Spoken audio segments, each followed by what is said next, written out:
Hello, good morning everyone. It's a blessed, beautiful Tuesday morning once again. Of course, dito yan sa ating programa sa radyo. Good morning sa Sangi Asyo Madul.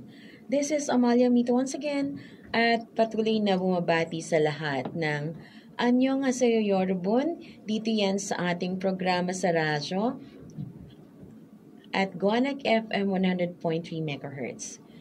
Kamusta? Kamusta? Kamusta po kayong lahat? And as always, I am praying and looking forward na ang lahat ay nasa magandang estado ng buhay. And para sa una nating awitin, let's listen this very beautiful song. I hope you will love this one.